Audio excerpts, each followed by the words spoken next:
बिस्मिल्लाहिर्रहमानिर्रहीम। अस्सलाम वालेकुम। फ़याज़ महमूद आज के नए वीलॉग के साथ आपके साथ मुखातिब है। मुस्लिम लीग नून और इस्लामाबाद हाई कोर्ट के जजेस बज़ाहिर यूँ लग रहा है कि आमने सामने आ चुके हैं। जस्टिस मोहसिन अख्तर कयानी साहब के रिमार्क्स के बाद यूँ अगर कहें कि क्या आज मुस्लिम लीग नून ने वो उन रिमार्क्स का बदला लिया है, तो आज इसी पर हम बात करेंगे। इस्लामाबाद हाई कोर्ट में आज केस था वफाकी वज़ीर फैसल वावडा की नाअहली से मुतालिक। उस केस में मुस्लिम लीग नून के ही वो हमायत याफ्ता वकील है, लेकिन बज़ाहिर तो ये केस मुस्लिम लीग नून ने दायर नहीं किया, लेकिन जो दरख्वास्त गुजार है मियाँ फैसल, वो मियाँ नवाज़ शरीफ और मरीम नवाज़ के खासे क्लोज़ हैं। जब उनका केस इस्लामाबाद की एहतसाब अदालत में चल रहा था तो मियाँ फैसल रोज़ाना की बुनियाद पर वहाँ पर आते थे और वो तमाम तर चीज़ों को देख रहे होते थे। साथ ही साथ जहांगीर जदून साहब, वो मरीम नवाज़ के प्लीडर रहे हैं एमन फील्ड रेफरेंस में। मतलब जिस दिन मरीम नवाज़ पेश नहीं होती थी तो उस दिन वो उनकी नुमाइंदगी किया करते थे इस्लामाबाद की एहतसाब अदालत में। यूँ एक क्लोज़ लिंक बनता है आज के जो दरख्वास्त गुजार थे और वकील साहब थे उनका मुस्लिम लीग नून के साथ। तो आज का जो केस था उसकी समाअत शुरू हुई। तो फैसल वावडा के केस में उनके ये बेसिकली उनकी दोहरी शहरियत और हक़ाइक़ छुपाने का उन पर इल्ज़ाम है, और ये जनवरी 2019 से ये केस इस्लामाबाद में इस वक्त ज़ेरे समाअत है। और ये वही बेंच है जस्टिस आमिर फ़ारूक साहब जो मियाँ नवाज़ शरीफ की अपीलें सुन रहे हैं, जस्टिस आमिर फ़ारूक और जस्टिस मोहसिन अख्तर कयानी साहब। मैं आपको थोड़ा सा इस केस के मुतालिक आगाह करूँ कि जो केस है फैसल वावडा से मुतालिक, उन पे इल्ज़ाम है कि जब उन्होंने अपने नॉमिनेशन पेपर्स इंतखाबात के लिए जमा करवाए तो उसमें उनका जो ड्यूल नेशनैलिटी थी वो उन्होंने छुपाई थी। तो उनके ऊपर वो इल्ज़ाम है कि उन्होंने वो बाद में विड्रॉ तो कर ली, लेकिन जिस दिन नॉमिनेशन पेपर फाइल किए वो उस दिन तक वो यानी कि ड्यूल नेशनल थे। तो ये उन पे इल्ज़ाम लगा के अदालत से उनकी डिस्क्वालिफिकेशन मांगी गई है। जनवरी 2019 में उनको नोटिस किया गया था, लेकिन आज भी जब उनका जवाब जमा नहीं आया तो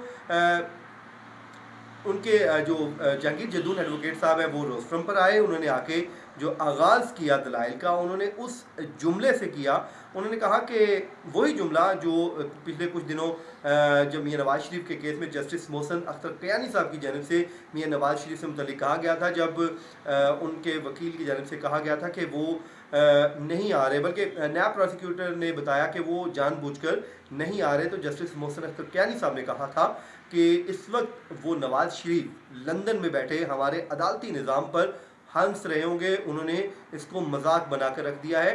तो जो हम ये प्रैक्टिस कर रहे हैं ये बिल्कुल एक उन्हें भी मालूम है और वो आज वहाँ पर बैठ के हंस रहे होंगे। तो जब आज समाअत का आगाज़ हुआ तो हम वहाँ पर मौजूद थे। कमरा अदालत में रोस्ट्रम पर आए जहांगीर जदून एडवोकेट साहब, जस्टिस आमिर फ़ारूक इस केस की समाअत कर रहे थे। तो अदालत को बताया गया कि आज भी उनका जो जवाब है वो जमा नहीं करवाया गया।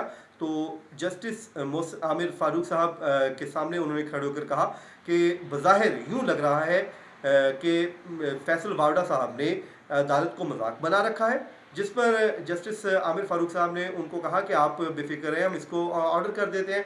तो अगला जो जुमला मुझे लगा कि उन्होंने वो सोच के आए थे और उन्होंने फ़ौरन अगला जुमला दोहराया कि फैसल वावडा ने इस पूरे अदालती निज़ाम को मजाक बना रखा है, जिस पर जो जस्टिस आमिर फ़ारूक साहब थोड़ा सा संजीदा हुए और उन्होंने फ़ौरन कहा कि आप इस मामले को सियासी ना बनाएं, कानूनी रहने दें, और मैं जानता हूं कि इस पूरे मामले को कैसे हैंडल करना है। तो अब ये तो आने वाला वक्त ही बताएगा कि ये आज बदला लिया गया या फिलबदी को जुमला उनके ज़हन में आया या कोई इंस्ट्रक्शन थी या कुछ और था, लेकिन बज़ाहिर ये जुमला वहाँ पर बोला गया और ये वही अल्फाज थे जो जस्टिस मोहसिन अख्तर कयानी ने मियाँ नवाज़ शरीफ साहब से मुताल्लिक़ कहे थे, तो आज जहांगीर जदून एडवोकेट साहब ने कहे। तो जिसके बाद अदालत ने इस केस में कहा कि हम क्योंकि अब फैसल वावडा साहब को जवाब अभी तलब कर रहे हैं, आज उनका वकील भी पेश नहीं हुआ, ना ही उनका जवाब आया। तो जिसके बाद अदालत ने ये फैसला किया कि हम इलेक्शन कमीशन ऑफ पाकिस्तान से रिकॉर्ड तलब कर लेते हैं, और अगर अब भी फैसल वावडा अदालत के सामने नहीं आते, वो अपना जवाब जमा नहीं करवाते, तो फिर यकीनन अदालत मजबूर है कि इस कार्रवाई को अब आगे बढ़ाएगी। उनकी गैर मौजूदगी में भी बढ़ाने में कोई आर महसूस नहीं करेगी। तो जिसके बाद अब अदालत ने अगली हेयरिंग पर तमाम तरह रिकॉर्ड तलब कर लिया है। उनकी जो ड्यूल नेशनलिटी से मुतालिक है, उनके नॉमिनेशन पेपर्स हैं, अदालत ने कहा है कि अगर वो नहीं भी आते तो अब हम इसको आगे बढ़ाएंगे। तो ये थी आज की अदालती कार्रवाई। यकीनन आपको आज की जो हमारा वीलॉग है वो भी हमेशा की तरह पसंद आया होगा, लेकिन आपका जो फीडबैक है वो बहुत इंपॉर्टेंट है। आप फीडबैक दीजिए, लाइक कीजिए और चैनल को सब्सक्राइब भी ज़रूर कीजिए ताकि आपको जो फर्दर वीडियोस हैं टाइमली मिलती रहे। मुझे दीजिए इजाज़त। अल्लाह हाफिज़।